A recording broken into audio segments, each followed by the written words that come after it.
They handed me a plate of cold scraps and pointed to the laundry room. I ate alone among the washing machines, but what I discovered in their financial documents afterward made them wish they'd given me a seat at their table. I'm grateful you're here with me today. Stay until the very end and comment which country you're watching from so I can see how far my voice has traveled. I never imagined that at 70 years old, I'd be eating dinner next to a broken dryer while my son and his mistress laughed in the next room. But that's exactly where I found myself on a cold February evening in my own family home in Millbrook Heights. My name is Dorothy Pemberton, and for 7 decades I've lived by a simple code: treat people with dignity, work hard, and family comes first. I buried my beloved husband, Gerald, 12 years ago after 38 beautiful years of marriage. We'd built everything together, from absolute nothing. I raised our only son, Preston, pouring every ounce of love and sacrifice into making sure he had opportunities we never had. I started a small catering business from my kitchen in 1985, grew it into the most successful event company in 3 counties, and sold it in 2018 for enough money to retire very comfortably. My estate in Millbrook Heights sits on 7 pristine acres, with a main house, a guest cottage, and gardens that took me 20 years to perfect. The property is worth close to $3 million. I have investments, savings, and a life insurance policy. Everything I built, everything Gerald and I created together, was meant to go to Preston when I'm gone. He's my only child, my only heir, the person I thought would honor the legacy we'd worked so hard to create. But standing in that laundry room with a chipped plate of table scraps balanced on my washing machine, listening to the sound of crystal glasses clinking and laughter echoing through my own home, I realized something devastating. My son didn't see me as his mother anymore. He saw me as an obstacle, an inconvenience, something to be managed and eventually removed. Let me take you back 6 months to when this nightmare began. Preston had been married to Sophia for 16 years. She was a wonderful woman, kind and gentle, a dedicated mother to my 2 grandchildren, Lily, who's 14, and Jacob, who's 11. They lived in the city about an hour away, and every Sunday they'd drive out for family dinner. Those were my favorite days. I'd cook Preston's favorite meals, the same dishes I'd made when he was growing up. Sophia would help me in the kitchen while Preston played with the kids in the backyard. We'd eat together, laugh together, share stories about our week. Those Sundays felt like everything I'd worked for had been worth it. I had family, connection, love, purpose. Then everything changed. Preston started missing Sunday dinners. First one, then another, then they became irregular and unpredictable. When he did come, he was distracted, checking his phone constantly, leaving early with vague excuses about work emergencies. Sophia stopped coming altogether, and when I asked Preston about it, he'd wave me off with irritated responses about them going through a rough patch and that I shouldn't worry about it. I worried anyway. That's what mothers do. In August, Preston showed up at my door on a Tuesday afternoon, which was unusual. He worked in commercial real estate development and was normally at his office downtown during the week. But there he was, standing on my porch with an expression I couldn't quite read. Nervous? Guilty? Defiant? "Mom, can we talk?" he asked, not quite meeting my eyes. We sat in the living room, and he told me that his marriage to Sophia was over. They were separating. He'd moved out of their home and was staying in a corporate apartment temporarily. The kids were devastated. Sophia was heartbroken, but he insisted it was for the best. He claimed they'd grown apart, that they wanted different things, all the usual cliches people use when they're trying to justify breaking their family apart. I held his hand and told him I was sorry. I asked if they'd tried counseling, if there was any chance of reconciliation. He said it was too late. He'd already made up his mind. Then came the real reason for his visit. "He needs a favor, Mom," he said, finally looking at me directly. "I need a place to stay while I figure things out. Just temporarily, a few months at most. The corporate apartment is depressing, and I need space to clear my head and plan my next steps." Of course I said yes. He was my son. He was going through a difficult time. The guest cottage on my property had been empty since I'd stopped renting it out 2 years ago, It was fully furnished, had its own kitchen and bathroom, completely private and separate from the main house. Perfect for someone who needed temporary housing. "Thank you, Mom," he said, hugging me. "This means everything to me. I promise I won't be a burden. You probably won't even know I'm here." He moved in that weekend with just a few suitcases and boxes. True to his word, I barely saw him. He'd leave early for work and come home late. Sometimes I'd notice lights on in the cottage at night, but otherwise it was like having a very quiet tenant. For 2 weeks, this arrangement worked fine. Then Vivian appeared. I first saw her on a Saturday morning when I was working in my rose garden. A sleek silver Mercedes pulled up the long driveway and parked near the guest cottage. A woman stepped out, and I'll never forget my first impression of her. She was striking. Probably in her early 30s, with long, dark hair that fell in perfect waves past her shoulders.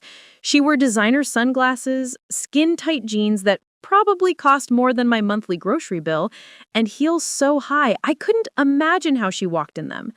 Everything about her screamed money, confidence, and a kind of aggressive sexuality that felt out of place on my peaceful property. Preston came out of the cottage immediately, like he'd been watching for her arrival. He kissed her, not a friendly peck, but a deep, intimate kiss that made me look away in discomfort. This was clearly not just a friend or colleague. I stood up from my gardening, brushing dirt off my knees, and walked over to introduce myself. Preston saw me coming, and his expression flickered with something between annoyance and resignation.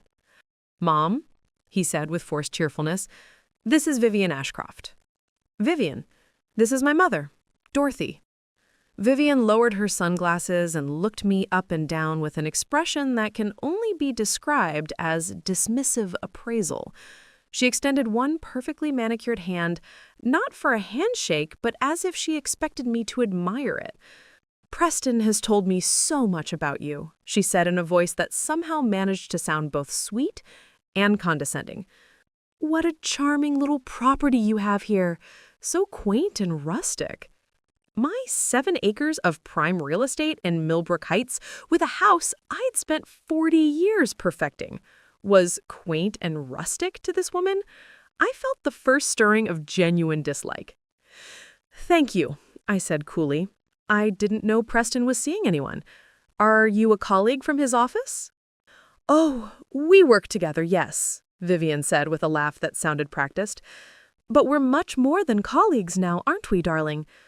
She turned to Preston and ran her hand down his chest in a gesture that felt deliberately provocative, like she was marking her territory.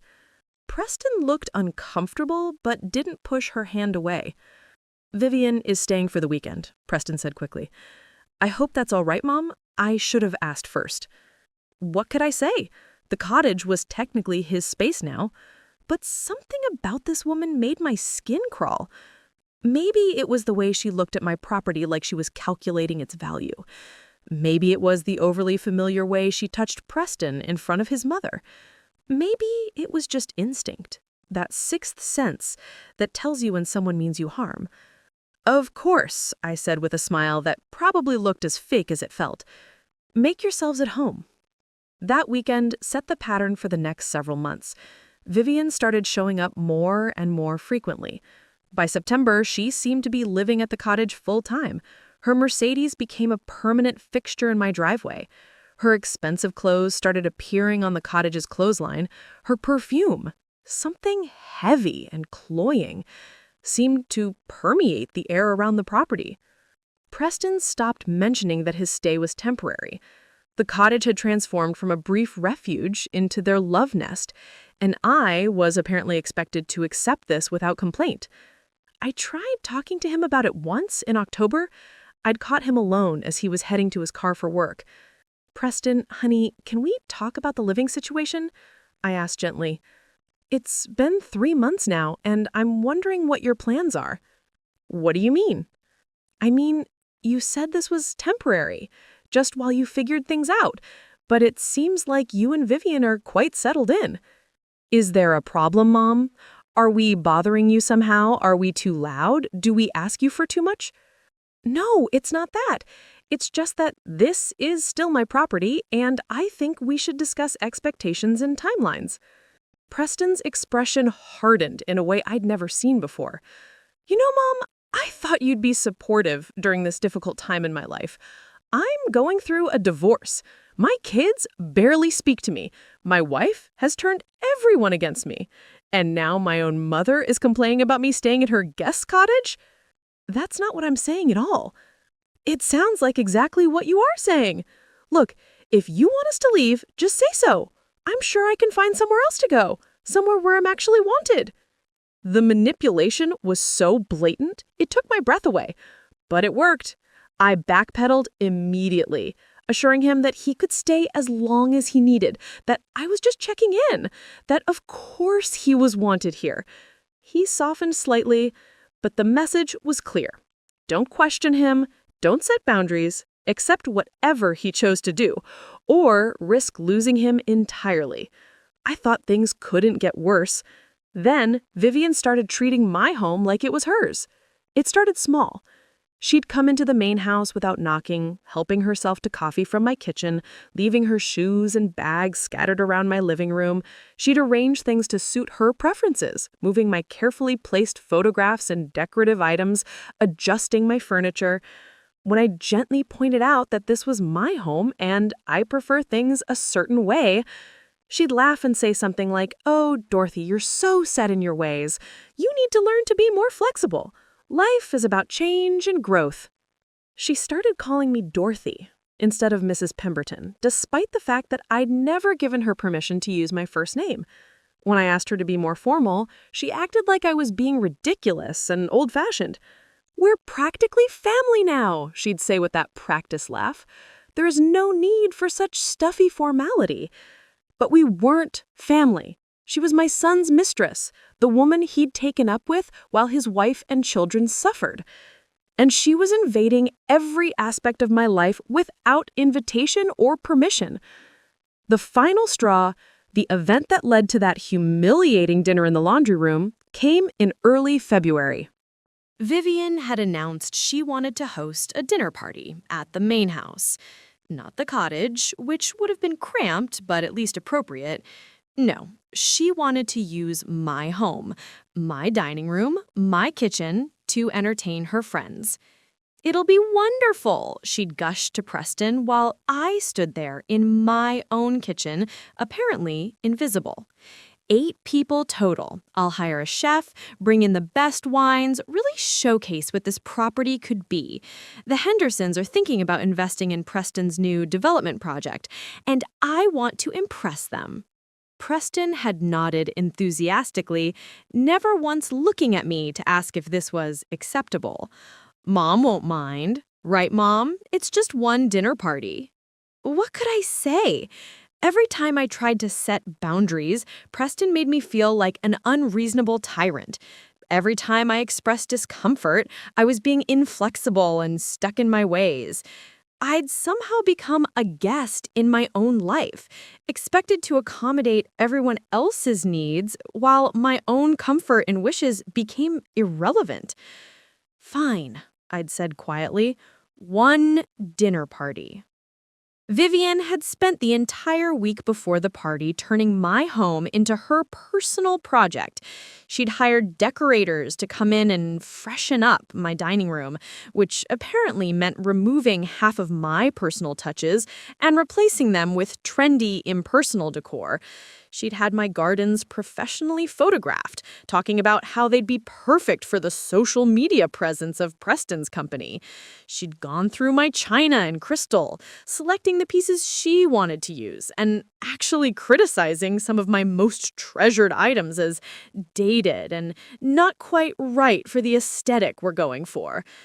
I bit my tongue through all of it. I told myself it was just one night. Just a few hours of discomfort, and then things would go back to normal. The night of the party arrived on a Saturday in late February.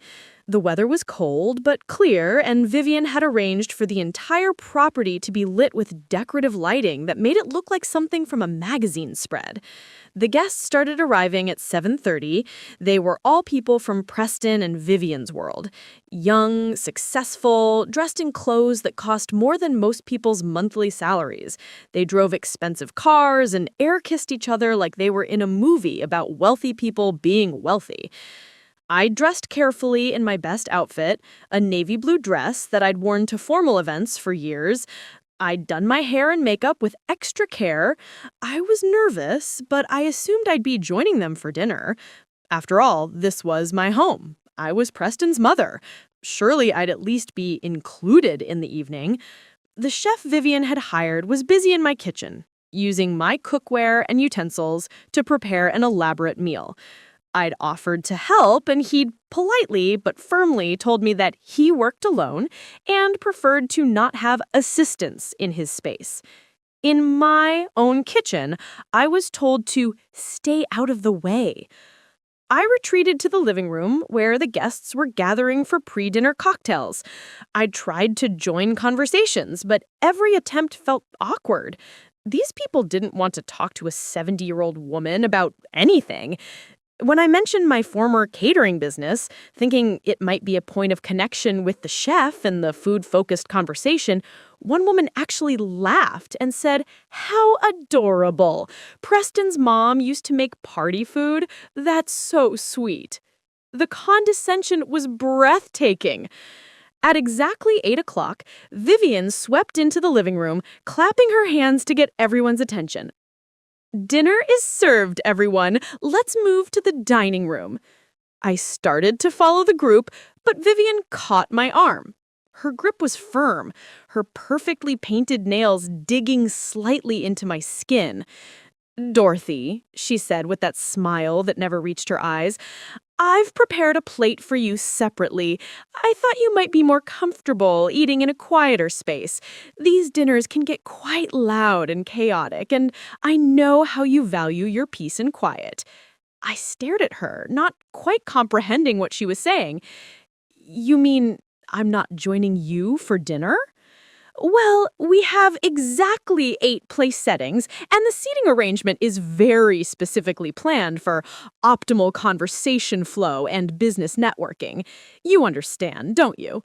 This is really more of a working dinner than a social event." A working dinner. In my home, using my china and crystal, with my son as co-host, and I'm not invited? I looked past Vivian to where Preston stood in the dining room doorway. He'd heard every word. He met my eyes for just a moment, and I waited for him to say something, to tell Vivian that this was unacceptable, to insist that his mother be included in a dinner happening in her home. Instead, he looked away and said, "Thanks for being flexible, Mom. We really appreciate it." Flexible. Appreciate it. As if I'd volunteered for this humiliation rather than being forced upon me. "Where exactly am I supposed to eat?" I heard myself ask, my voice sounding distant and strange even to my own ears. Vivian gestured vaguely toward the back of the house. "Oh, anywhere that's comfortable for you. The breakfast nook is cozy, or the kitchen, once the chef is finished, will be just a couple of hours, 3 at most." She pressed me a plate. I looked down at it and felt something break inside my chest. It wasn't even a proper dinner. It was scraps, literally scraps. Trimmed fat from the beef, vegetables that were too small or misshapen for presentation, a sad pile of rice that looked like it had been scraped from the bottom of the pot. The food they weren't good enough to serve to Vivian's friends. This was what my son and his mistress thought I deserved. Leftovers. Scraps. Something to keep me quiet and out of the way while they entertained in my home. Through the doorway, I could see my dining room table set with my grandmother's Waterford crystal and my mother's Lenox china. 8 places set with military precision. 8 expensive bottles of wine breathing on the sideboard. 8 people who were about to enjoy an elaborate meal in my home while I was dismissed to eat garbage somewhere else. I took the plate with hands that had gone completely numb. Around me, the guests were filing into the dining room, laughing and chatting. Preston was pulling out a chair for one of the women, playing the perfect gentleman host. Vivian was already seated at the head of the table, at my seat, where I'd sat for 40 years. I turned and walked toward the back of the house, my vision blurred with tears I refused to let fall. I walked past the breakfast nook, past the kitchen where the chef was already cleaning up, having completed his purpose. I kept walking until I reached the laundry room at the very back of the house. The room was small and utilitarian, with white walls and linoleum flooring. My washer and dryer sat against one wall. My folding table was covered with clean towels I'd washed earlier that day. The room smelled like detergent and fabric softener, clean and chemical and completely at odds with the elegant dinner happening elsewhere in my home. I sat down on the folding stool I kept in there for when I needed to reach the high shelves. I placed the plate of scraps on top of the washing machine, and there, in that small room where I'd done countless loads of laundry over the decades, where I'd washed Preston's baby clothes and Gerald's work shirts, where I'd folded the everyday linens of an ordinary life, I ate my dinner alone. I want you to understand something. I didn't cry. Not then. The shock was too complete, too overwhelming for tears.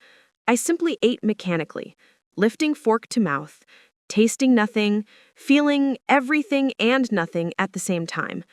But as I sat there in that cold, practical space, I heard something that changed everything. The laundry room shared a wall with what used to be Preston's childhood bedroom. When he'd moved out years ago, I'd converted it into a home office and storage space. The two rooms shared a heating vent, an old feature of the house's original construction. Sound traveled through that vent with surprising clarity. I heard the door to the office open, then close, then voices, male voices. "This is quite the setup you have here, Preston. Beautiful property. Must be worth a fortune." "Close to $3 million at current market value," Preston replied, and I could hear the pride in his voice. "The location is prime, and the acreage alone is incredibly valuable. Once we do the renovations Vivian has planned, it could easily be worth 4 or more." "Once you do renovations?" The other man laughed. "I thought this was your mother's house." There was a pause, a long, telling pause. "It is, for now, but we're working on transitioning that situation." Transitioning? My mother is 70 years old. This property is far too much for her to manage on her own. She doesn't realize it yet, but she really needs to be somewhere with proper care and supervision, somewhere appropriate for her age and abilities. I stopped chewing, stopped breathing, pressed my hand against the wall like I could somehow hear better through the physical connection. "Assisted living," the other man said, understanding in his voice. "Smart move. Those places can be quite nice these days." "Exactly. There's an excellent facility about 30 minutes from here, Meadowbrook Senior Living. They have memory care units, full medical staff, activities programs. It's perfect for what she needs." "Does she know about this plan?" Another pause. "Not yet. We're waiting for the right moment to present it to her. Vivian has been researching the best way to approach it. You have to be delicate with these things. Old people can be very resistant to change, even when it's clearly in their best interest.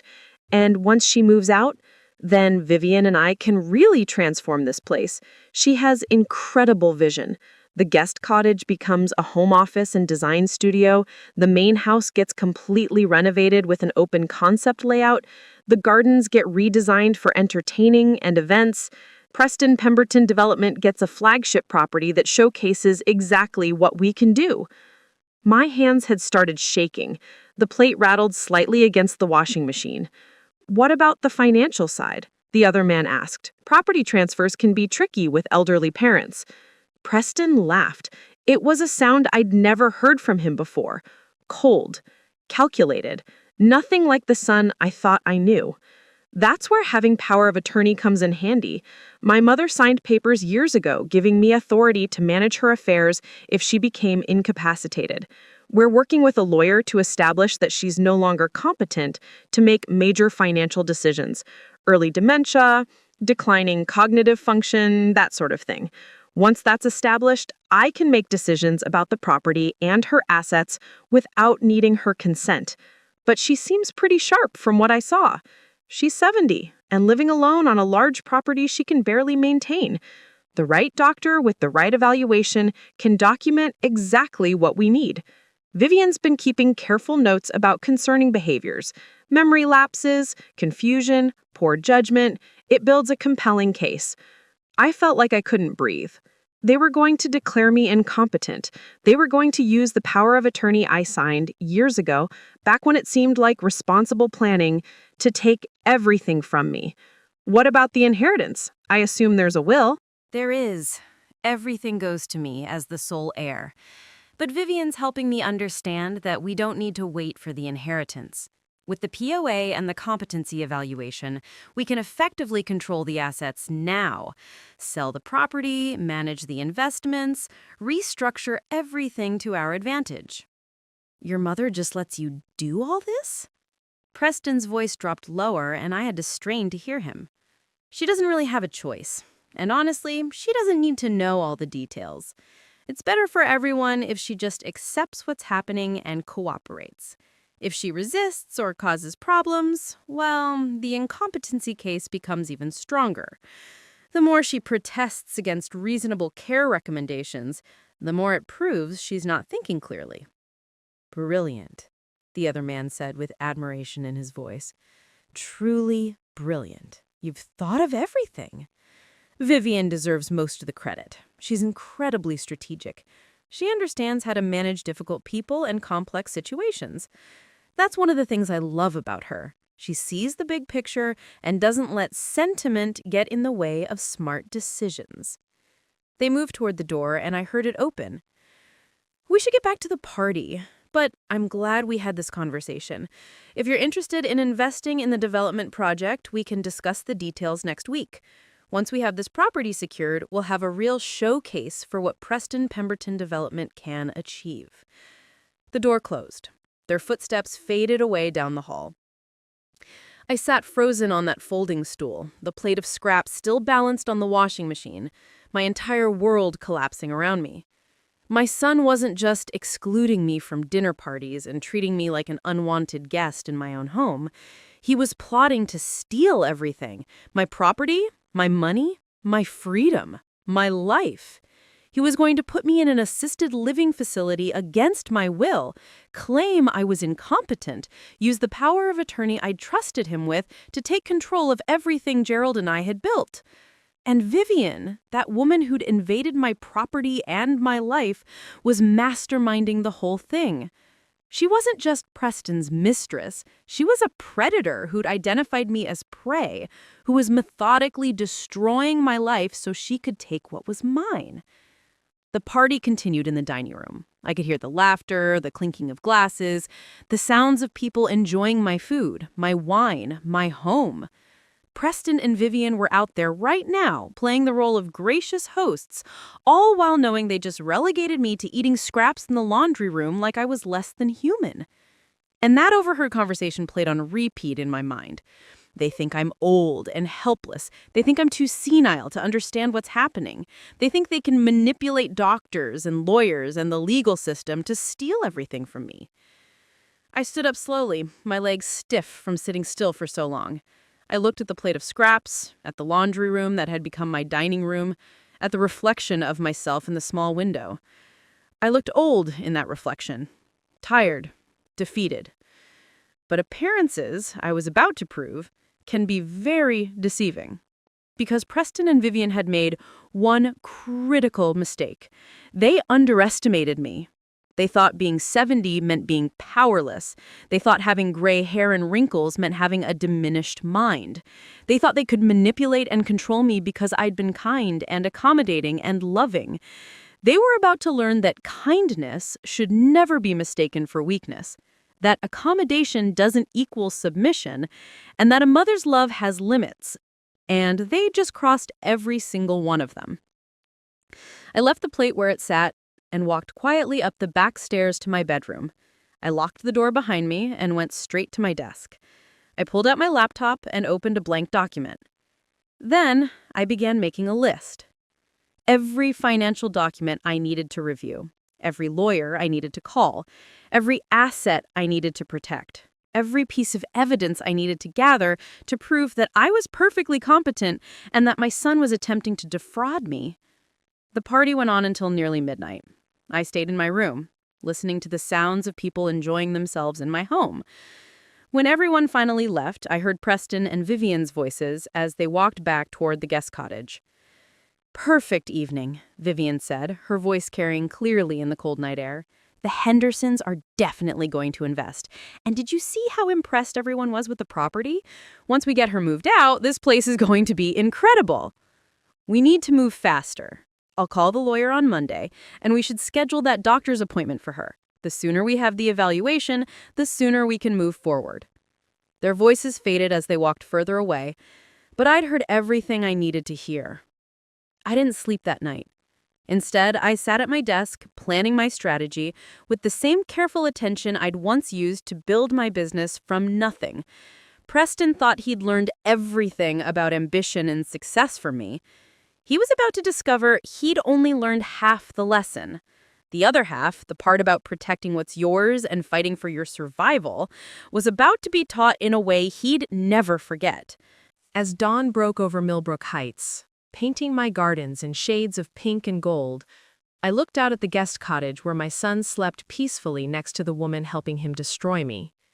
They'd given me scraps and expected me to be grateful. They'd relegated me to the laundry room of my own home. They'd talked about me like I was already dead, already disposed of, already irrelevant. But I wasn't dead. I wasn't irrelevant. And I certainly wasn't going to go quietly into whatever assisted living prison they'd selected for me. The game, as they say, was on. And unlike my son, I actually knew how to win. The Monday morning after that humiliating dinner, I woke at 5:30 with the kind of clarity that only comes from righteous anger and absolute determination.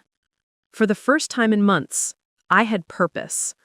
While Preston and Vivian slept peacefully in the guest cottage, probably dreaming about their future in my stolen home, I was already 3 steps ahead of them.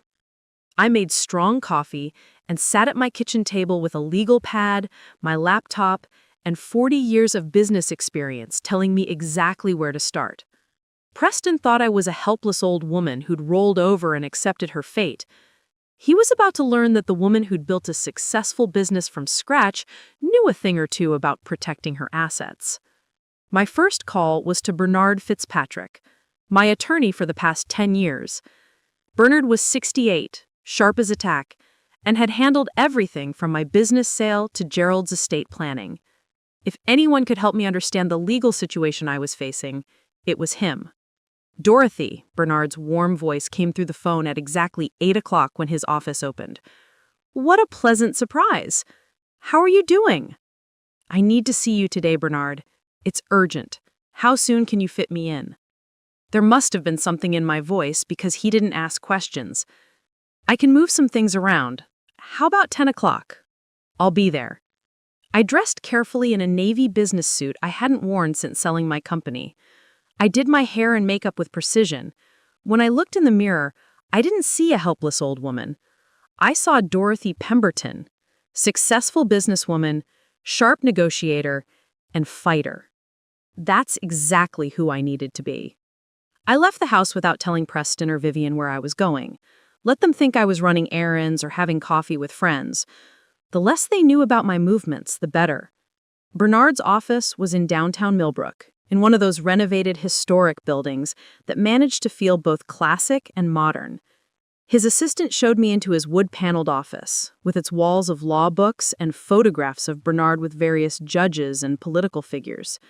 Bernard stood when I entered, his expression shifting from welcoming to concerned as he took in my face. "Dorothy, you look like you're preparing for war. Sit down and tell me what's happened." I sat in the leather chair across from his desk and pulled out the folder I'd prepared. Inside were copies of the power of attorney documents I'd signed years ago, my will, property deeds, and detailed notes about everything I'd overheard during that conversation between Preston and his friend.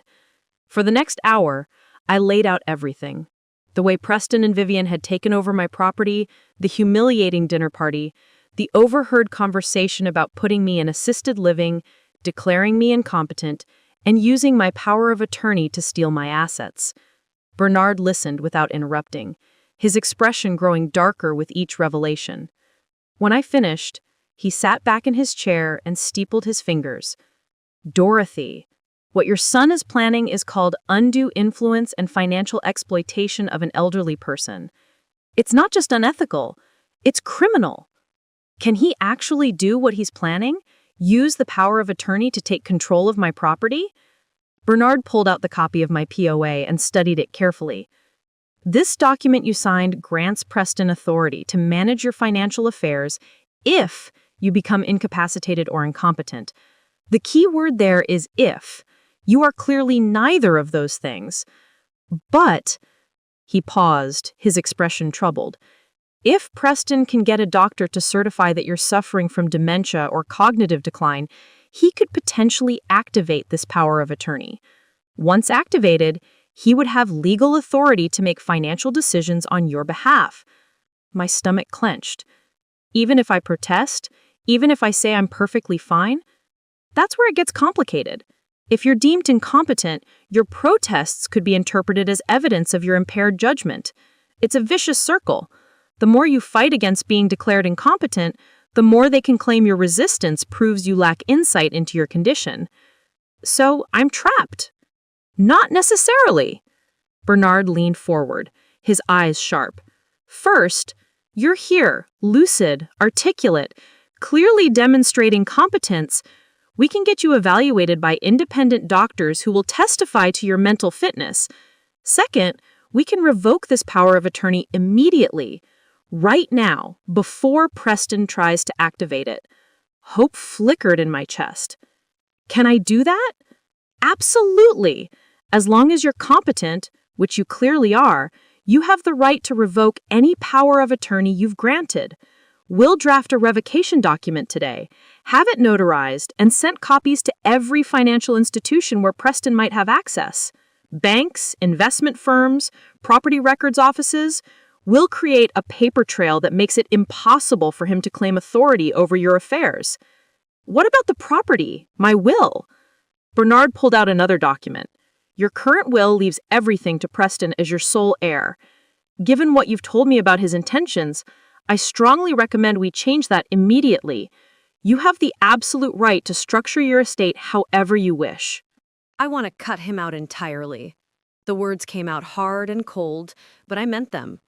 After what he's planning to do to me, he doesn't deserve a single dollar of what Gerald and I built. We can do that.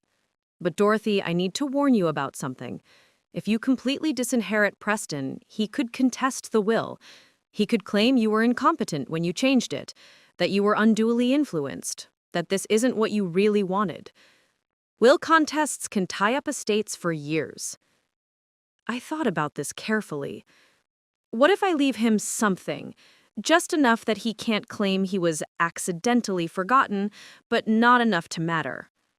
Bernard smiled. That's actually smart estate planning. Leave him a token amount, $1 even, with language that makes it clear this was your intentional choice. It's much harder to contest a will when you're specifically mentioned. Do it. $1 to Preston Pemberton, with a clause explaining that this reflects his choices and actions. The rest goes to... I paused. The rest goes to my grandchildren, Lily and Jacob, in a trust they can access when they turn 25, and a substantial donation to the Millbrook Women's Shelter, where I used to volunteer. Excellent choices. I'll draft everything today. We should also discuss a living will and healthcare power of attorney. If Preston can't control your finances, he might try to gain control over your medical decisions instead. We spent another hour going through every document, every potential vulnerability in my legal situation. Bernard was thorough and strategic, thinking 3 steps ahead of every move Preston might make. By the time I left his office at noon, I had an action plan. The power of attorney revocation would be drafted and executed by end of business day. The new will would be ready by Wednesday. Bernard was also connecting me with a geriatric psychiatrist who could perform a comprehensive cognitive evaluation, creating a medical record that proved my mental competence. "One more thing, Dorothy," Bernard said as I was leaving. "Document everything. Every conversation with Preston and Vivian, every instance of manipulation or inappropriate behavior. Keep a journal with dates, times, and details. If this becomes a legal battle, evidence is everything." I drove home feeling something I hadn't felt in months: powerful. For so long, I'd been reacting to Preston and Vivian's actions, letting them set the terms of engagement. Now, I was taking control back. But my work was just beginning. That afternoon, while Preston was at his office and Vivian was out, I went through my home office with systematic precision. I had always been organized, but now I needed to know exactly what documents Preston might have access to, what information he'd already gathered, what vulnerabilities existed in my record keeping. I found the first evidence of his betrayal in my filing cabinet. Several folders were out of order, refiled incorrectly. Someone had been going through my financial records: bank statements, investment portfolios, property tax records, insurance policies. Everything had been examined and clumsily put back. My hands shook as I realized Preston had been coming into my home office when I was out or asleep, going through my private papers, gathering information for his scheme. The violation of it made me feel physically sick. But then I found something that changed everything. Hidden at the back of one of my desk drawers, shoved behind some old office supplies, was a folder I didn't recognize. Inside were documents that made my blood run cold. The first was a letter from Meadowbrook Senior Living, the assisted living facility Preston had mentioned. It was dated 3 weeks earlier and addressed to Preston at his old city address. The letter confirmed his inquiry about residency for your mother, Mrs. Dorothy Pemberton, and included a detailed price sheet for their memory care unit. Memory care, the section for people with dementia and Alzheimer's. Preston had been planning this for at least 3 weeks, probably longer. He'd toured facilities, gotten pricing information, made inquiries about locking me away in a memory care unit, despite knowing I had no cognitive issues whatsoever. The next document was even worse. It was a draft letter on Preston's business letterhead, never sent, but clearly prepared as a template. The letter was addressed to my primary care physician, Dr. Harrison Chen, and it read, "Dear Dr. Chen, I am writing to express serious concerns about my mother's declining cognitive function and ability to live independently. Over the past 6 months, I have observed the following concerning behaviors: significant memory lapses, confusion about dates and appointments, poor financial judgment, difficulty managing her household, and increasing paranoia about family members. I believe she requires a comprehensive geriatric evaluation to assess her competence and care needs. As her son and holder of her power of attorney, I am requesting your assistance in arranging this evaluation. Please contact me at your earliest convenience to discuss the next steps." Every word was a lie, a calculated, deliberate lie designed to create a false medical record that would justify his theft of my property and freedom. But he'd made a critical mistake. He'd left this draft where I could find it. Now I had proof of his intentions, proof that he was planning to fabricate concerns about my mental status to medical professionals. I photographed every page with my phone, then carefully replaced everything exactly as I'd found it. Preston couldn't know I'd discovered his plans. Not yet. The third document in that hidden folder was a financial analysis that made my stomach turn. It was a spreadsheet, clearly created by Vivian based on the file name notation at the bottom, that detailed my entire net worth. Property value, $2,850,000. Investment accounts, $1,240,000. Savings and checking, $380,000. Life insurance payout, $500,000. Business sale proceeds, remaining, $640,000. Total accessible assets, $5,610,000. Beneath this tally was another section titled Projected Revenue, Pemberton Property Development. It showed plans to sell my property to a development company for $4.2 million, significantly more than its current assessed value. Apparently, Vivian had already been negotiating with developers, planning to flip my home before I was even removed from it. The spreadsheet also included monthly cost projections for Meadowbrook's memory care unit. $8,500 per month. Over 5 years, assuming that's how long they expected me to live in their prison, that would cost approximately $510,000. The remaining $5.1 million would go to Preston and Vivian. I was staring at a detailed financial plan for stealing my life savings and locking me away so they could profit from everything Gerald and I had built. My hands were shaking so badly I had to sit down. But beneath the shock and horror, a cold fury was building. They'd reduced me to a line item on a spreadsheet, a problem to be solved, an asset to be liquidated. I spent the rest of that afternoon gathering more evidence. I checked my computer's search history and found that someone, almost certainly Preston, using my computer when I was out, had been researching elder incompetency laws, guardianship procedures, and how to challenge a will. I found deleted emails in my trash folder that Preston had sent from my account to his personal email, forwarding copies of my financial statements and legal documents to himself. He'd been building his own archive of my private information. I discovered that he'd already contacted my bank about becoming a co-signer on my accounts. The bank had sent me a letter about this that I'd never received. After searching, I found it in Preston's car glove compartment when I checked on a hunch. He'd intercepted my mail, hidden correspondence from financial institutions, and was systematically cutting me off from information about my own accounts. Every discovery was another piece of evidence, another nail in the coffin of his scheme. I documented everything with photographs, saved files to a secure cloud account Preston didn't know about, and kept detailed notes with timestamps and descriptions. By the time Preston came home that evening, around 7, I was sitting in my living room with a book, the picture of a peaceful elderly woman enjoying a quiet evening. He poked his head in briefly. "Hey, Mom, how was your day?" "Oh, quiet. Just ran some errands. How about you?" "Busy. Big project deadline coming up." He paused.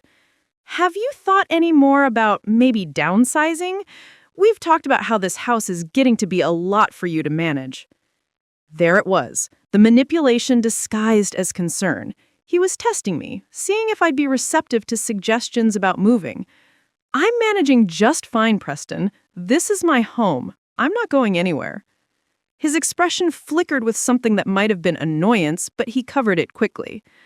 "Of course, Mom. Just something to think about for the future. No pressure." He left, and I sat there holding my book without seeing the words on the page. The performance was exhausting, pretending I didn't know what he was planning, acting like the oblivious old woman he expected me to be. But I couldn't reveal my hand yet, not until I had everything in place. Over the next week, I became a woman on a mission. I met with Bernard 3 more times, citing the power of attorney revocation, the new will, and additional legal documents that created layers of protection around my assets.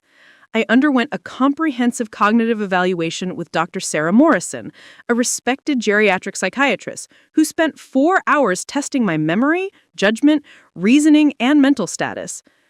"Mrs. Pemberton," Dr. Morrison said at the end of our session, "your cognitive function is excellent. Your memory is sharp, your reasoning is sound, and you show no signs whatsoever of dementia or any other cognitive impairment. Frankly, you're sharper than many people half your age." Can you put that in writing, in detailed medical records that could be used as evidence if needed? Dr. Morrison's eyes sharpened with understanding. "Someone is questioning your competence." "My son is planning to have me declared incompetent so he can take control of my finances and property. I need irrefutable proof that I'm perfectly capable of managing my own affairs." "Then you'll have it. I'll prepare a comprehensive evaluation report with test scores, clinical observations, and my professional opinion. This will be bulletproof medical evidence of your competence. I also met with my financial advisor, Robert Chen, at First National Investment Group. Robert had managed my investment portfolio since I'd sold my business. Robert, I need to know if my son Preston has tried to access any information about my accounts or made any inquiries about joint ownership or transfer procedures. Robert's expression told me everything before he spoke. Actually, yes. About 3 weeks ago, Preston came in with a power of attorney document and asked about transferring some of your investment accounts into his name for easier management. We didn't process anything because we needed your direct authorization, but he seemed quite insistent. Did he show you a doctor's letter or any medical documentation about my competence? No, he just claimed you'd asked him to handle things because managing investments was becoming too complicated for you. To be honest, Dorothy, something felt off about the whole interaction. That's why I've been trying to call you to verify. I never received any calls from you, Robert frowned. I've left 3 messages on your home phone in the past 2 weeks. My home phone, the landline that sat in the kitchen where Preston or Vivian could easily intercept messages before I heard them. Robert, I need you to put a note on all my accounts. No transactions, no transfers, no information released to anyone except me. Not to Preston, not to anyone claiming to represent me. I'll need to be present in person with photo ID for any account changes. Consider it done. Dorothy, is everything all right? Should I be concerned about elder financial abuse? You should be concerned that my son is attempting to steal my assets, but I'm handling it. Just protect my accounts. That afternoon, I went to my bank, Millbrook Community Trust, and had a similar conversation with the branch manager, Susan Whitmore. I locked down my checking and savings accounts, removed Preston as any kind of authorized contact, and set up alerts for any suspicious activity. I also opened a new checking account at a completely different bank, Riverside Financial, that Preston didn't know about. I transferred a substantial amount of money into this secret account, enough to live on if Preston somehow managed to freeze my other assets. Every day, I was building a fortress around my life and my resources. Every day, Preston and Vivian continued their performance of the caring son and his supportive partner, completely unaware that their target was preparing for war. But I needed more than defensive protection. I needed to understand exactly what they were planning and when they intended to act. I needed to gather evidence of their scheme that went beyond overheard conversations and hidden documents. That's when I decided to do something that felt slightly uncomfortable, but absolutely necessary. I installed security cameras in my home. I called a security company from the next town over, somewhere Preston wouldn't have connections, and had them install small, discreet cameras in my home office, my living room, and the hallway near my bedroom. The cameras were nearly invisible, hidden in smoke detectors and wall decorations. They recorded continuously to a cloud server that only I could access. I'm worried about break-ins, I told the installation technician, which wasn't entirely a lie. Preston was breaking into my privacy every day. Now I'd have evidence of it. The cameras paid off within 3 days. I'd gone out on a Thursday afternoon, making sure Preston and Vivian knew I'd be gone for several hours. I was meeting with Bernard to review some additional legal documents, but I told them I was having lunch with friends and then getting my hair done. When I reviewed the camera footage that evening, I watched Preston enter my home office within 30 minutes of my departure. He went straight to my filing cabinet and began going through folders, photographing documents with his phone. He was systematic and quick, clearly familiar with this routine. But then Vivian arrived. She'd let herself into my house with a key Preston had obviously given her without my permission. I watched her walk through my living room like she owned it, touching my things, evaluating my possessions with that calculating expression I'd come to recognize. She joined Preston in the office, and what happened next was captured in crystal clear audio and video. Did you find the new account statements? Vivian asked. Not yet. She must have them hidden somewhere else, but I got copies of the property deed and the investment summaries.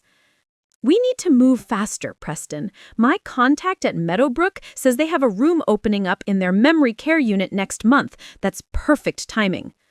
I'm working on it. I have an appointment with Dr. Chen next week to discuss Mom's concerning symptoms. Once he agrees to order a cognitive evaluation, we can use that to activate the POA. What if he doesn't agree? What if he actually examines her and realizes she's fine? Preston laughed. It was a cold, ugly sound. Then we find a different doctor. There are plenty of physicians who'll sign off on what we need if the price is right. Vivian, my mother is 70 years old. Who's going to believe she's mentally sharp enough to manage a multi-million-dollar estate? The system is designed to protect elderly people from themselves. We're just helping that system work the way it's supposed to. And if she fights back, if she tries to change her will or revoke the power of attorney, she won't. She's too timid, too concerned with being the good mother and not making waves. And even if she tried, I'd just claim it was evidence of her declining judgment. Who changes their will at 70 except someone who's confused and paranoid? Vivian moved closer to Preston, her voice dropping to something more intimate. Once we have this property, once we have her money, everything changes for us. No more pretending, no more playing the dutiful son. We can finally live the life we deserve. Soon, Preston promised. Very soon. Another month or two at most. Then Mom goes to Meadowbrook, we sell this property to Thompson Development like we discussed, and we're set. $4 million from the property sale, plus her investment accounts. We'll be living in Monaco by this time next year. Monaco. They were planning to take my money and leave the country. I watched them kiss, watched them celebrate their scheme in my home office, surrounded by the things Gerald and I had collected for 40 years of marriage. I watched my son, the baby I rocked to sleep, and the boy I sacrificed everything for, plot my destruction without a trace of remorse or guilt. But I didn't cry. I didn't rage.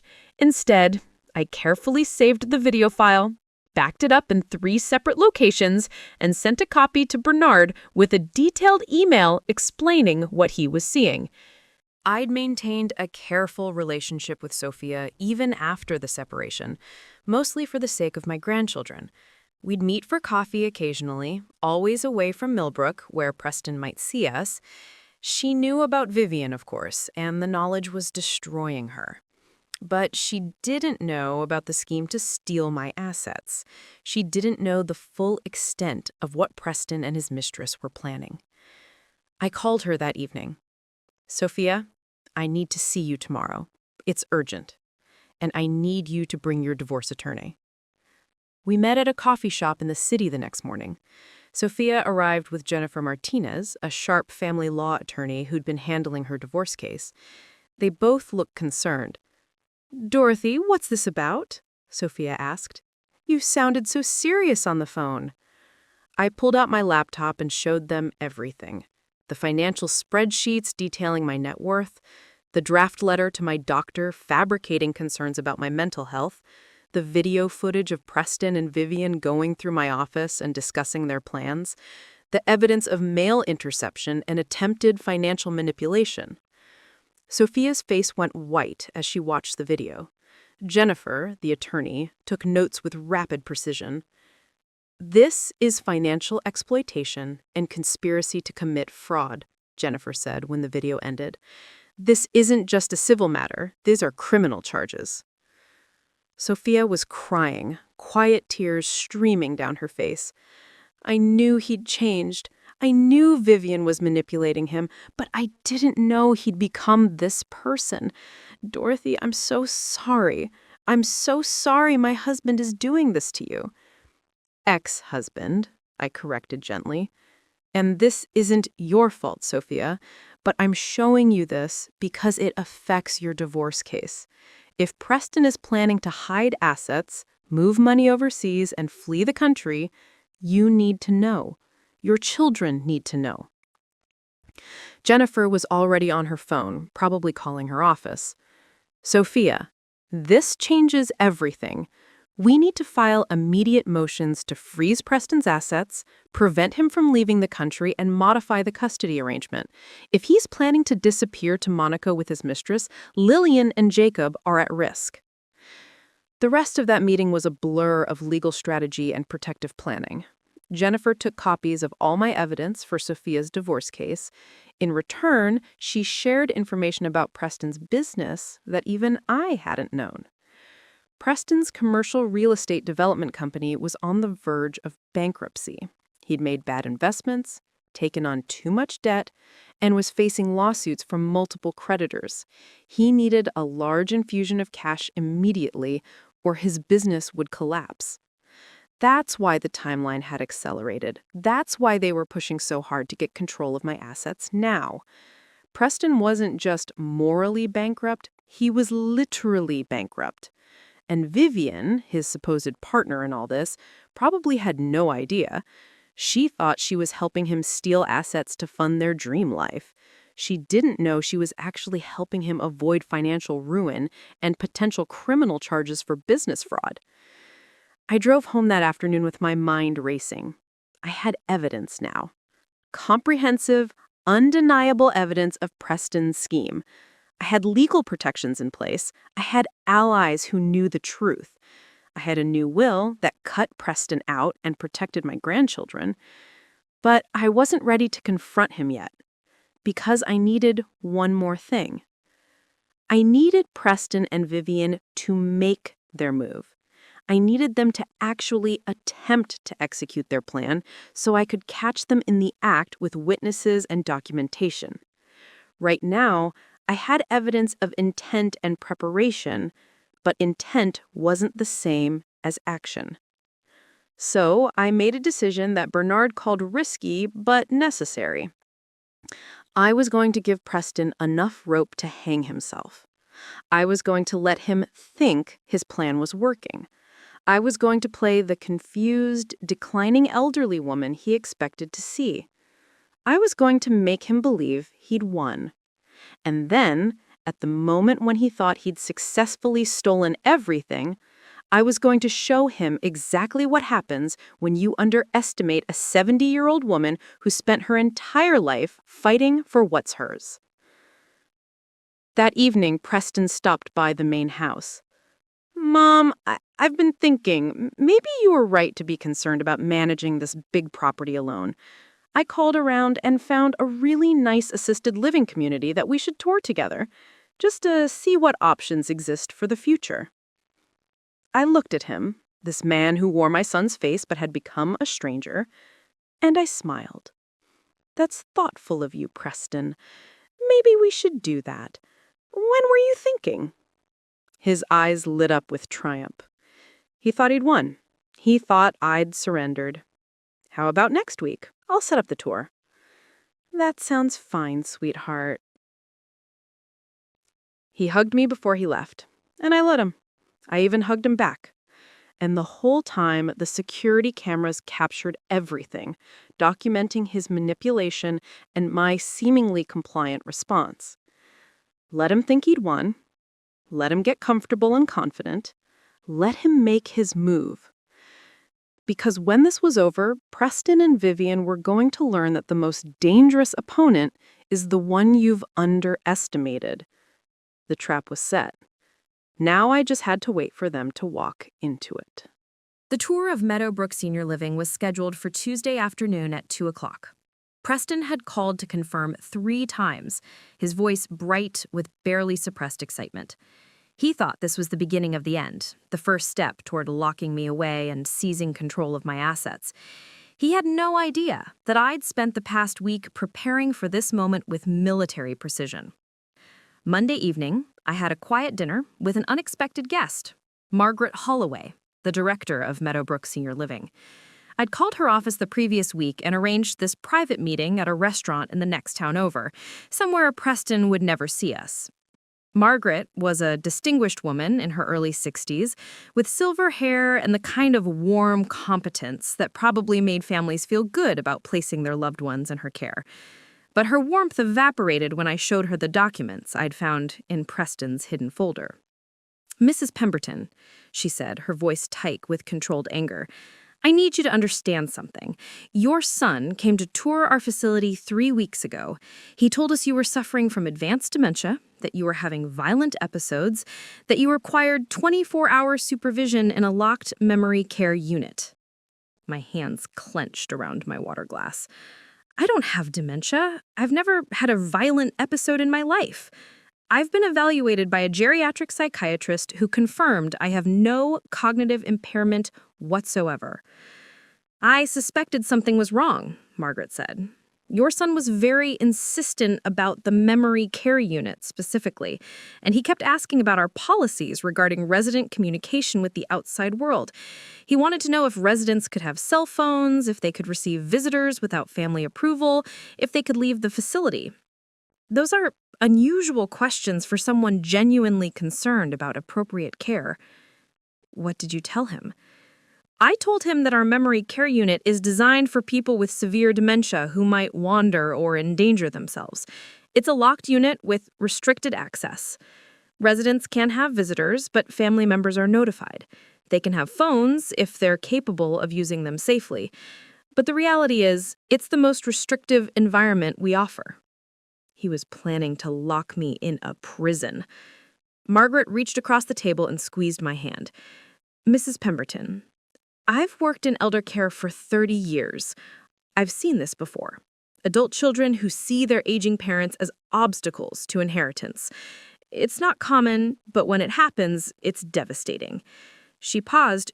"Your son put down a deposit on a room in our memory care unit, $5,000. The room becomes available on March 15th, just 3 weeks from now." 3 weeks. That was Preston's timeline. Lock me away on March 15th, activate the power of attorney, sell my property, and disappear with my money before anyone could stop him. "What happens during tomorrow's tour?" I asked. Margaret's expression turned calculating. "Tomorrow, your son is expecting me to play along with his fiction about your dementia.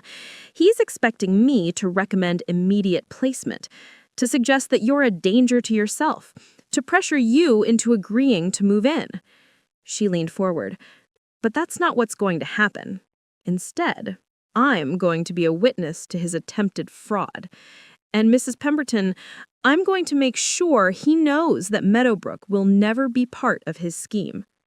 We spent the next hour coordinating our strategy.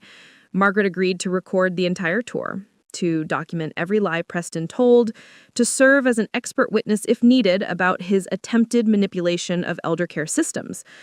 "One more thing," Margaret said as we were leaving. "I'm going to refund that $5,000 deposit directly to you, not to your son. He paid with a check from your joint account, an account he had no right to access. That's evidence of financial exploitation." I drove home that night feeling the pieces falling into place, but I wasn't done recruiting allies. Tuesday morning, I had breakfast with Sophia and my grandchildren, Lily and Jacob, at their apartment in the city. Sophia had told them I was coming to discuss something important about their father. Lily, at 14, was old enough to understand that their parents' marriage had fallen apart because of their father's choices. Jacob, at 11, was still struggling to process why his dad had moved out and why they saw him so rarely now. "Grandma Dorothy," Lily said as we sat around their small kitchen table, "Mom said you need to talk to us about our dad. Is he okay?" I looked at these beautiful children, innocent victims of their father's selfishness, and I made a decision. They deserved to know the truth. Not all of it, perhaps, not the graphic details, but enough to understand what was happening and why. "Your father is not okay," I said gently. "He's made some very bad choices, and those choices are going to have consequences.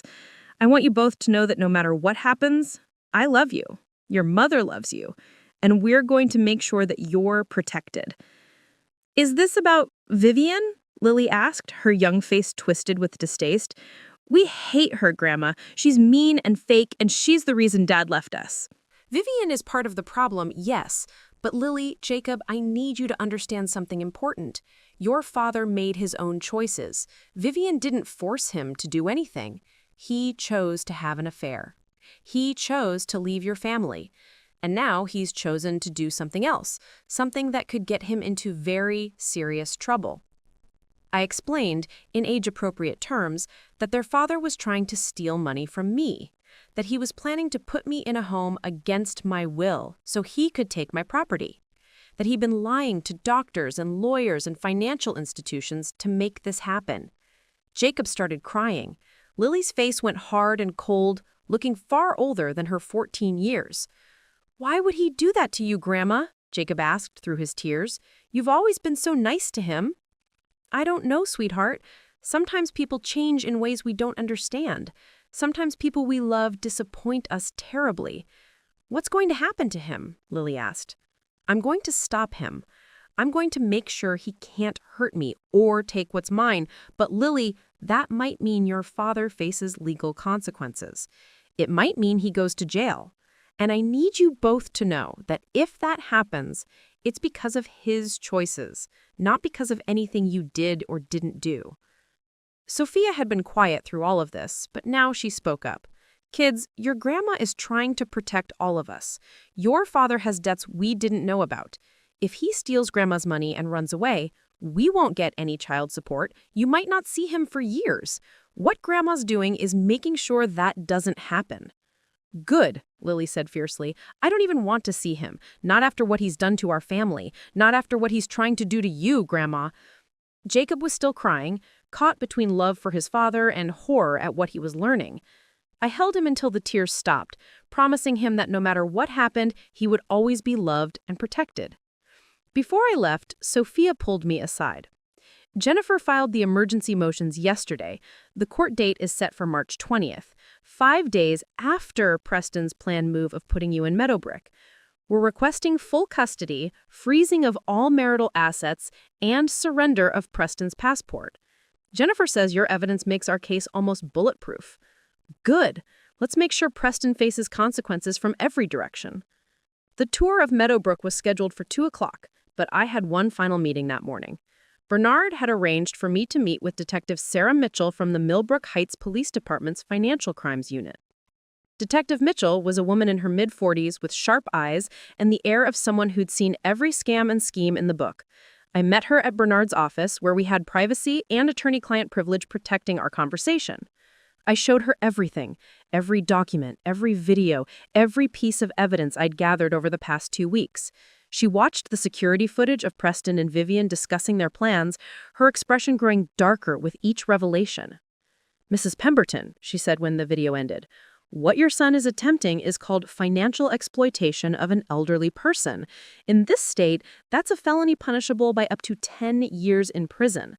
The attempted fraud regarding your mental competence adds additional charges.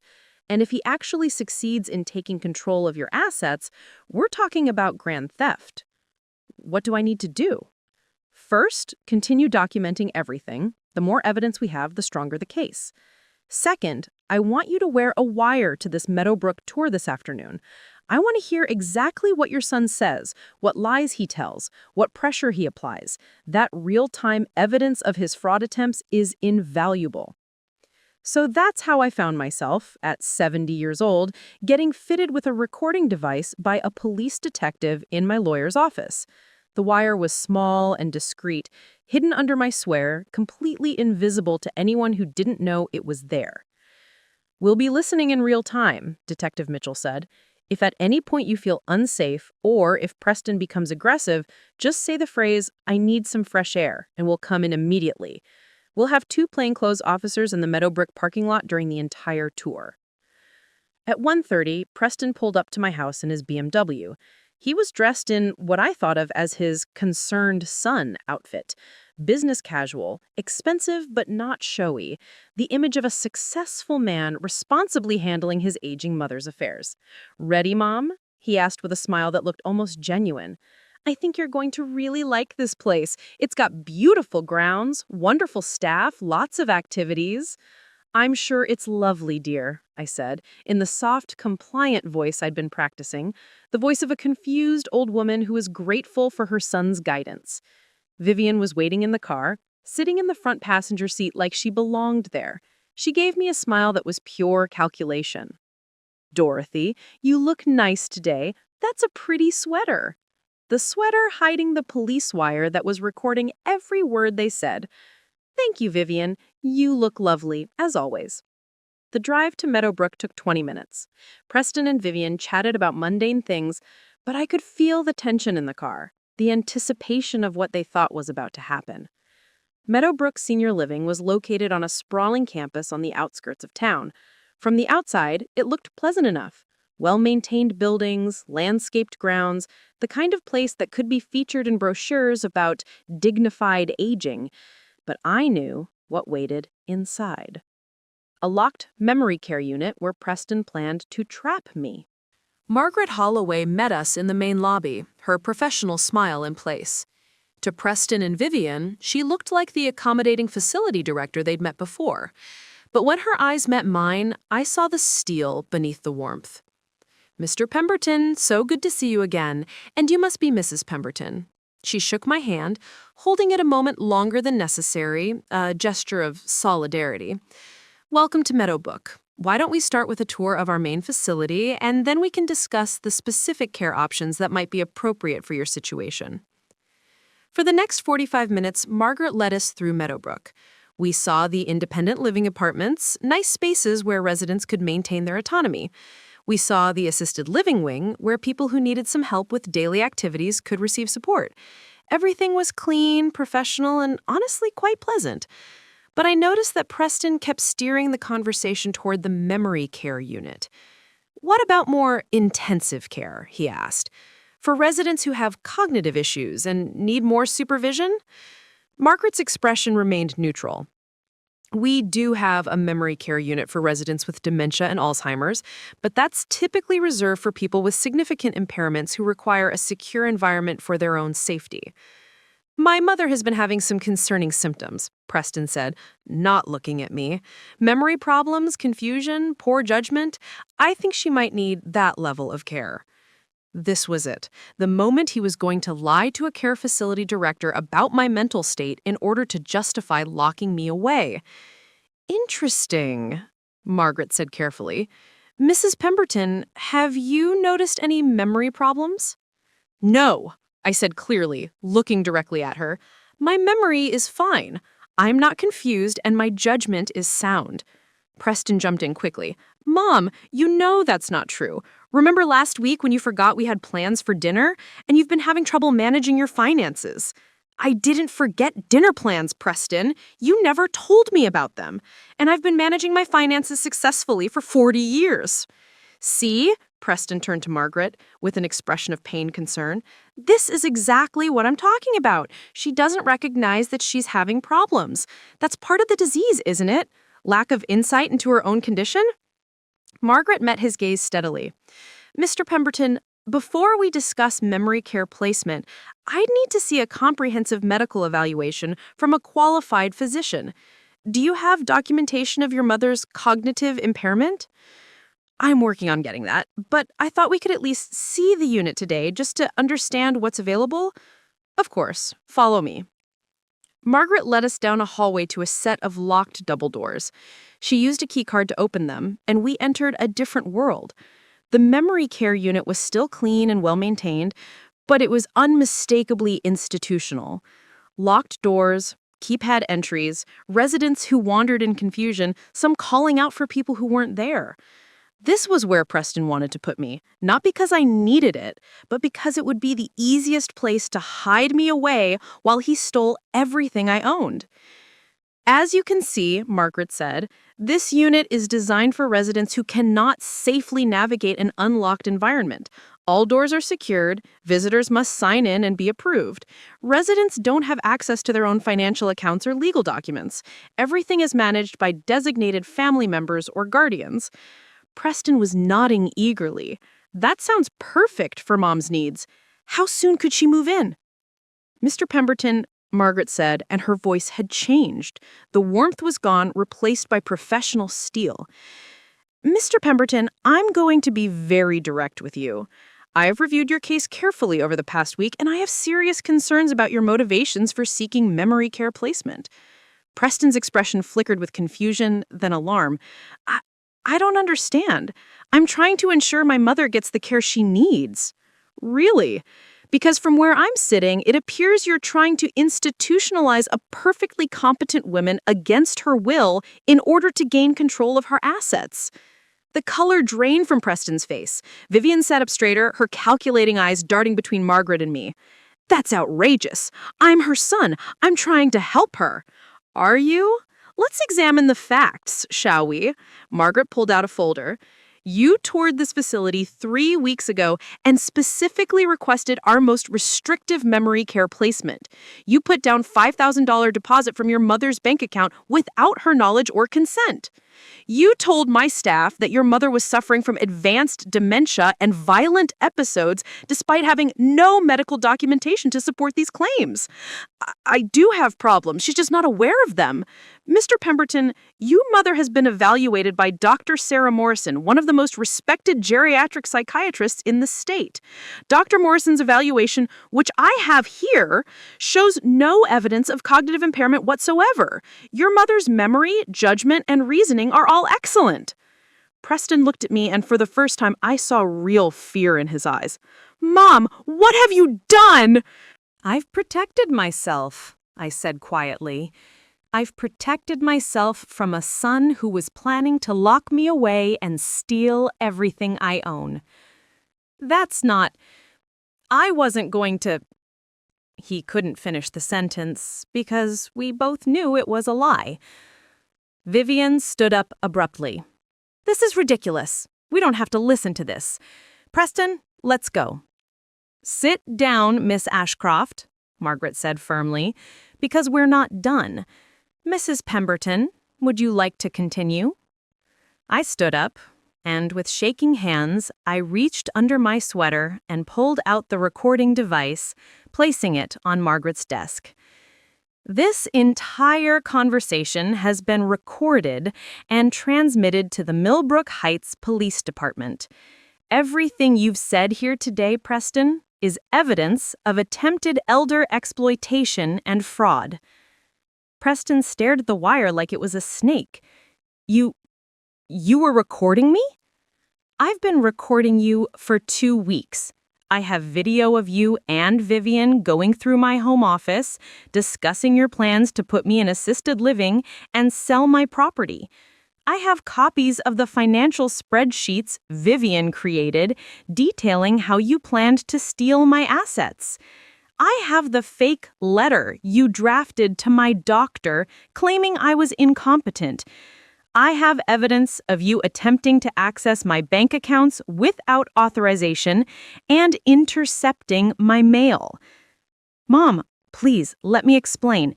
Explain what, Preston? Explain how you were going to lock your mother in a memory care unit so you could sell her home and steal her money? Explain how you were planning to flee to Monaco with millions of dollars that don't belong to you? Explain how you've been lying to doctors, lawyers, and financial institutions to facilitate your theft. Vivian was already heading for the door. I'm leaving. Preston, if you have any sense, you'll come with me right now. But Preston couldn't move. He was staring at me like he was seeing me for the first time. How long have you known? He whispered. Since the night you made me eat scraps in the laundry room while you and Vivian entertained her friends in my dining room. I heard you talking through the heating vent. You discussed putting me in assisted living, stealing my property, manipulating my inheritance. You said I was just useful until you could get rid of me. I never said that. Yes, you did. And I have on recording. There was a knock on Margaret's office door. It opened to reveal Detective Mitchell and another plainclothes officer. Mr. Pemberton, Detective Mitchell said, showing her badge, I'm Detective Sarah Mitchell with the Millbrook Heights Police Department. I need you to come with me. We have some questions about your activities regarding your mother's finances and your attempted fraud." Preston stared at me with an expression I couldn't quite read. Betrayal? Shock? Or perhaps, underneath it all, shame. "Mom, don't do this, please. We can work this out. We're family." "No, Preston. You stopped being my family when you decided I was nothing more than an obstacle to your inheritance. You stopped being my son when you planned to lock me away like I was garbage. You made your choice. Now you get to live with the consequences." Detective Mitchell took Preston's arm. "Sir, you need to come with us now." As they led him away, Vivian tried to slip out behind them, but the second officer stopped her. "Ms. Vivian Ashcroft, we need to speak with you as well. You're listed as a co-conspirator in the attempted financial exploitation of Dorothy Pemberton." Vivian's composure finally cracked. "I didn't do anything illegal. This was all Preston's idea. I was just helping him with family matters." "Ma'am, we have you on video discussing the theft of Mrs. Pemberton's assets, planning the sale of her property without her consent, and creating fraudulent financial documents. You're going to need to come with us." I watched them both being escorted out of Margaret's office, this son I'd raised with such love, and the woman who'd helped him betray me. I felt no triumph, no satisfaction, just a deep, hollow sadness for everything that had been lost.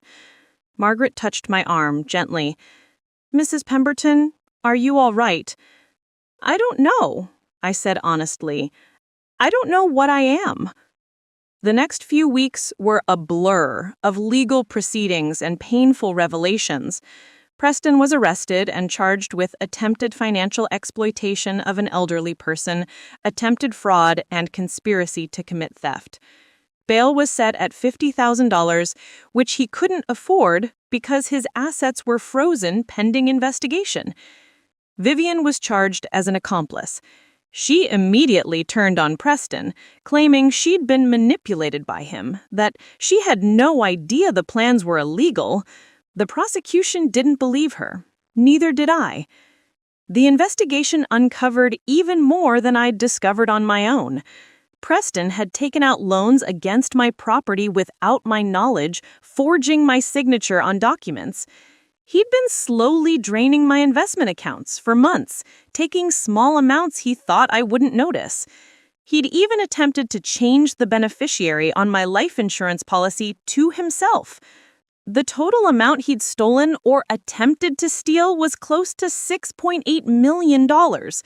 If his plan had succeeded, I would have been left penniless in a memory care unit I didn't need, while he lived in luxury on my life's work. Sophia's divorce was finalized quickly once the criminal charges were filed. She was awarded full custody of Lily and Jacob, the house, and a substantial settlement from Preston's remaining legitimate assets. Jennifer, her attorney, made sure that my grandchildren were protected financially with trusts I established for them. Preston's business, Preston Pemberton Development, collapsed completely. The creditors he'd been desperately trying to pay off with my stolen money filed bankruptcy proceedings. His professional reputation was destroyed.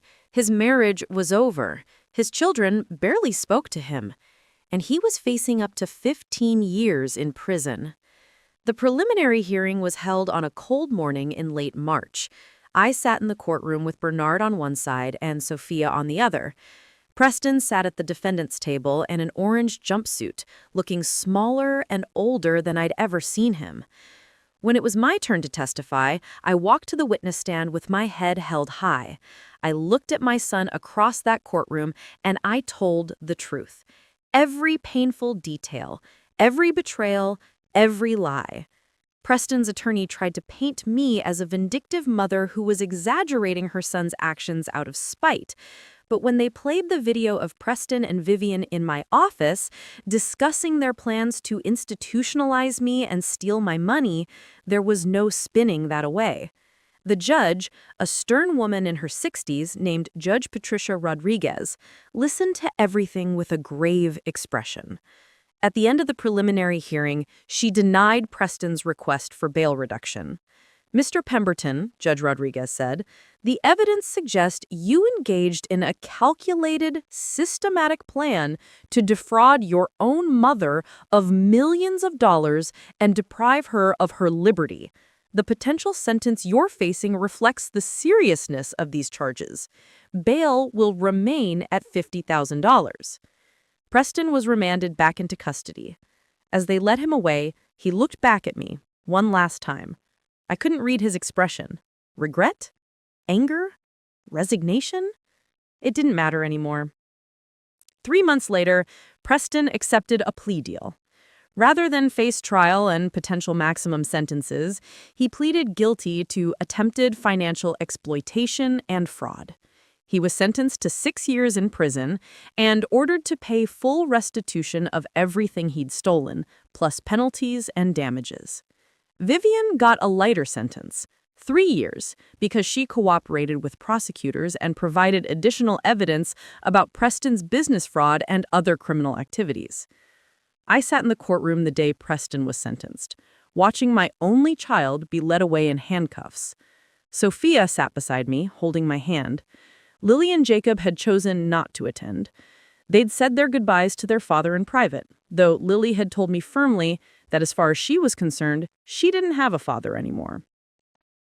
After the sentencing, I walked out of that courthouse into bright June sunshine. I was 70 years old.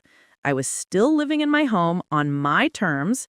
I was still in control of my assets and my life, and I had protected my grandchildren's future. But I'd lost my son.